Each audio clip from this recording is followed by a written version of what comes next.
ഇന്നൊരു മിനി വ്ലോഗാണ് a day out with my family.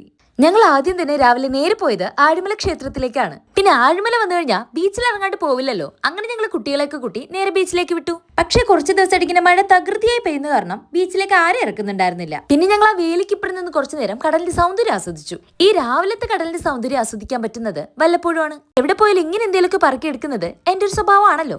പിന്നെ ഈ സാധനം കണ്ട എന്റെ ചേച്ചി കുട്ടികളെക്കാൾ അപ്പുറമാണ്. വാങ്ങുന്നത് മാത്രമേ ഓർമ്മ കാണുള്ളൂ, തീരാൻ വലിയ താമസമൊന്നുമില്ല. അവിടെ നിന്ന് ഞങ്ങൾ നേരെ പോയത് മാമിയുടെ വീട്ടിലേക്കാണ്. പിന്നെ അവിടെ ഇരുന്ന് ഒരേ സ്വറപറച്ചിൽ തന്നെ എല്ലാവരും കൂടി കൂടിക്കഴിഞ്ഞാൽ അതാണല്ലോ മെയിൻ. അതിനിടയിലാണ് ഗായക്കുട്ടി ദേ ഈ ഐറ്റം ആയിട്ട് വരുന്നത്. ഇത് നമ്മുടെ നൊസ്റ്റാൾജി ആയിട്ടാണല്ലോ. അപ്പൊ ഇതിന് വംശനാശം വന്നിട്ടില്ലെന്ന് എനിക്ക് മനസ്സിലായി. ഇതൊക്കെ ഇപ്പോഴും ഉണ്ടോ? പിന്നെ നല്ല അടിപൊളി കിടുക്കാച്ചി മഴയുമായിരുന്നു ഗൈസ്. പിന്നെ ഞങ്ങൾ കുറച്ച് നൊസ്റ്റാൾജി ആയവർക്ക് കുട്ടികളുടെ ഒപ്പം മഴയത്ത് കാലും പുറത്തിട്ട് കളിച്ചോണ്ടിരുന്നു ഗൈസ്. കാല് മാത്രല്ല കുറച്ച് കഴിഞ്ഞപ്പോ കൈയും പുറത്തിട്ടു. പിന്നെ കുറച്ചു നേരം സ്നാപ്ചാറ്റിൽ ഓരോന്ന് കാട്ടി കുട്ടികളെ പറ്റിക്കലായിരുന്നു ഇവൾ. അപ്പോഴത്തേക്കും സ്നാക്സ് ബ്രേക്ക് ആയി.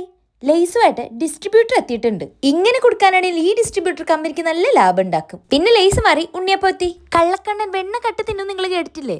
അതുപോലെ സെവനപ്പ് കട്ട് കുടിക്കുന്ന ഒരു അപ്പക്കുട്ടൻ നമുക്കുണ്ട്. അടുക്കളയിൽ കൊണ്ട് വെക്കട്ടെ എന്ന് പറഞ്ഞ് സെവനപ്പ് കുപ്പി അവന്റെ നിന്ന് വാങ്ങിക്കൊണ്ട് പോയി ആരും കാണാതെ ഒളിച്ചു നിന്ന് കുടിക്കുന്ന അപ്പക്കുട്ടനെയാണ് നിങ്ങളെ കാണുന്നത്. അതിനിടയിലാണ് ശാസ്ത്രത്തെ തോൽപ്പിക്കുന്ന ഈ സാധനം എന്റെ ശ്രദ്ധയപ്പെടുന്നത്. ഒരു കാഷ്നട്ട് ചക്ക. പിന്നെ ഞങ്ങൾ അവിടെ നിറങ്ങി നേരെ പോയത് കുട്ടികളൊന്ന് ഹാർബർ കാണിക്കാൻ വേണ്ടിയാണ്. പക്ഷെ അവർക്കതൊന്നും വലിയ ഇഷ്ടമായില്ല ഗൈസ്. കാരണം അത് ബീച്ചല്ലല്ലോ, കടലിറങ്ങി കളിക്കാൻ പറ്റില്ല. അങ്ങനെ അവരെ ഒന്ന് ഹാപ്പി ആക്കാൻ വേണ്ടിട്ട് ഞങ്ങൾ കോവളത്തേക്ക് വിട്ടു. ബീച്ച് ഫുള്ള് കരിമണ്ണലൊക്കെ ആയിട്ട് ഒരു അവസ്ഥയിൽ കിടക്കായിരുന്നു ഗൈസ്. പിന്നെ റെസ്ട്രിക്ഷൻസും ഉണ്ട്. കരയിൽ നിന്നൊന്ന് കാല് നനയ്ക്കാം, അതിനേ പറ്റൂ. പിന്നെ അവിടെ നിന്നിപ്പോ നല്ല വമ്പ മഴ. പിന്നെ എങ്ങനെയൊക്കെ എല്ലാം കൂടെ വാരി പിടിച്ചോണ്ടുകൂടി കാറി കയറിയിരുന്നു. കാറ്റിൽ പറന്നു പോവാത്തത് ഭാഗ്യമായി. അങ്ങനെ യാത്ര ഇവിടെ വെച്ച് അവസാനിച്ചു ഗൈസ്. അപ്പൊ ഇനി നെക്സ്റ്റ് വീഡിയോയിൽ കാണാം. ബൈ.